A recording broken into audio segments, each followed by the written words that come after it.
Hello and welcome to personal finance bulletin money time. मैं हूं आपके साथ मीनू शर्मा और इस बुलेटिन में मैं आपको बताऊंगी आपकी जेब और जिंदगी पर असर डालने वाली पर्सनल फाइनेंस, बिजनेस और पॉलिसी से जुड़ी तमाम बड़ी खबरें। तो चलिए फटाफट शुरू करते हैं इस बुलेटिन में खबरों का सिलसिला। रिलायंस इंडस्ट्रीज के चेयरमैन मुकेश अंबानी ने आज यानी 7 अगस्त को शेयरधारकों को पत्र लिखा। इस पत्र में उन्होंने बताया कि कंपनी अब केवल पारंपरिक कारोबार नहीं रह गई है, बल्कि ये भविष्य की एक डीप टेक कंपनी बनने की दिशा में काम कर रही है। उन्होंने लिखा कि रिलायंस अब भारत के 1.45 अरब लोगों के लिए अवसर और प्रगति का सोर्स है और देश के साथ कंधे से कंधा मिलाकर आगे बढ़ने के लिए पूरी तरह से तैयार है। अंबानी ने आगे लिखा कि जो भारत के लिए अच्छा है वही रिलायंस के लिए भी अच्छा है। ये केवल एक कथन नहीं है बल्कि एक वादा है। भारत की प्रगति में आम जनता की भलाई से सीधे जुड़ी हुई है, इसलिए आपके जीवन में बदलाव और अवसर आते रहेंगे क्योंकि रिलायंस और भारत दोनों आपका भविष्य रचने में साथ हैं। अब ऐसा माना जा रहा है कि ट्रंप टैरिफ की टेंशन के बीच शायद अंबानी का ये लेटर भारत के लिए किसी बड़ी राहत की तैयारी हो सकता है। एक ऐसी एग्रो बेस्ड कंपनी जो मक्के से तैयार उत्पादों के जरिए कारोबार कर रही है, अब इक्विटी मार्केट में कदम रखने जा रही है। हाल ही में शानदार रेवेन्यू ग्रोथ और मुनाफे की रिपोर्ट देने के बाद कंपनी ने अपने इनिशियल पब्लिक ऑफर यानी आईपीओ की तारीखों का ऐलान किया है। हम बात कर रहे हैं रीगल रिसोर्सेज लिमिटेड की, जिसका आईपीओ 12 अगस्त को खुलेगा। इस इशू के book running lead managers Pantomath capital advisor और सुमेधा फिस्कल सर्विसेज हैं, जबकि लिंक इंक टाइम इंडिया आईपीओ का रजिस्ट्रार है। कंपनी के शेयर एनएससी और बीएससी दोनों पर लिस्ट होंगे। कोलकाता स्थित कंपनी ने अपने आईपीओ के लिए 96 से 102 रुपये प्रति शेयर प्राइस बैंड तय किया है।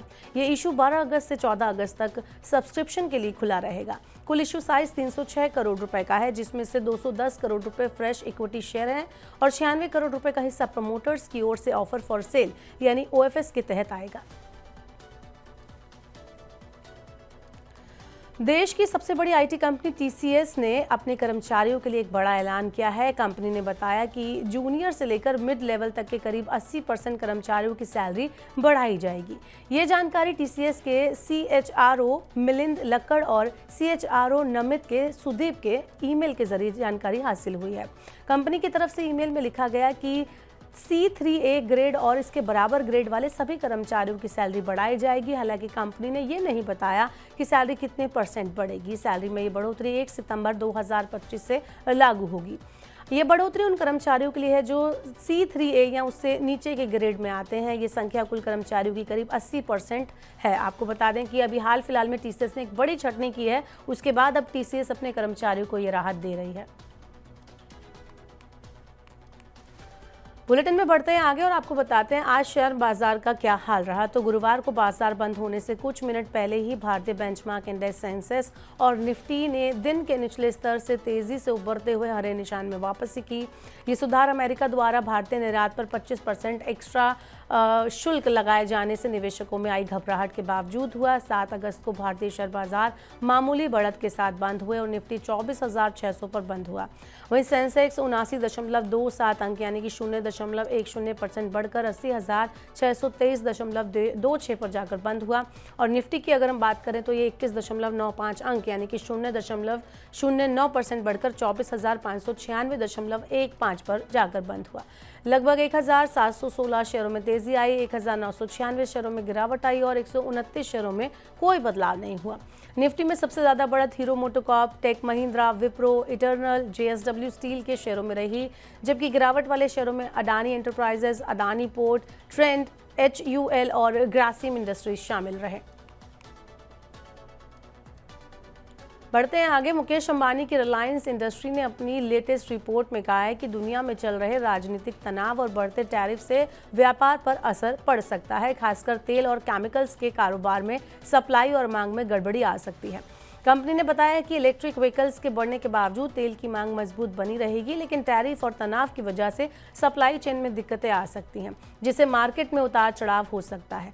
रिलायंस ने 2025 के लिए ये भी कहा कि चीन में मांग की धीमी रफ्तार, एशिया में विमानन सेक्टर की ग्रोथ, भू राजनीतिक परिस्थितियां और नए आर्थिक नियम और प्रतिबंध, इन सब पर नजर रखनी होगी। ये सभी चीजें आने वाले टाइम में बिजनेस पर बड़ा प्रभाव डाल सकती हैं। अमेरिका ने भारत से जाने वाले कई प्रोडक्ट पर 25% अतिरिक्त टैरिफ लगा दिया है। इससे इन वस्तुओं पर कुल टैक्स अब 50% तक हो गया है। Jio BlackRock mutual fund house जल्द Jio BlackRock flexi cap fund लाने वाला है। इसके लिए फंड हाउस को मार्केट रेगुलेटर सेबी से मंजूरी भी मिल गई है।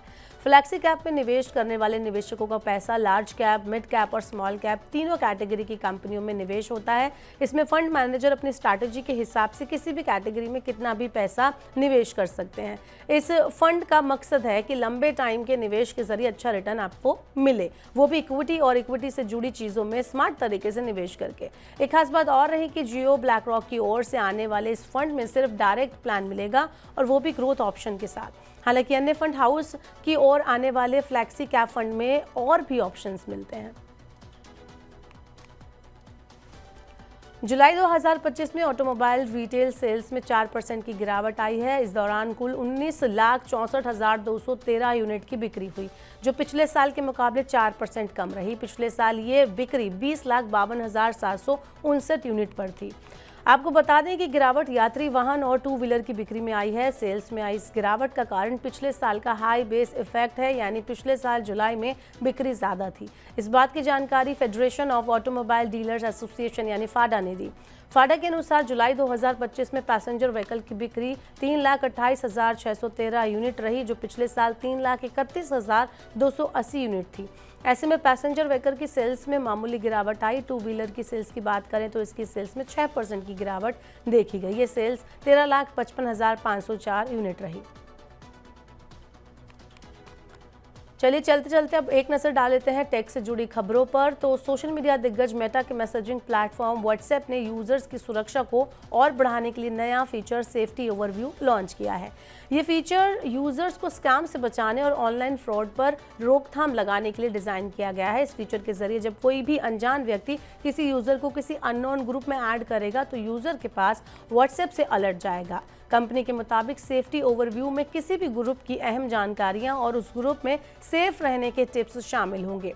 इसके अलावा यूजर बिना चैट खोले ही ग्रुप से एग्जिट कर सकता है। वहीं अगर ग्रुप पहचान में आता है तो चैट देखकर फैसला ले सकते हैं कि उन्हें उस ग्रुप में रहना है कि नहीं। जब तक यूजर कोई फैसला नहीं करता तब तक ग्रुप नोटिफिकेशन म्यूट रहेंगे।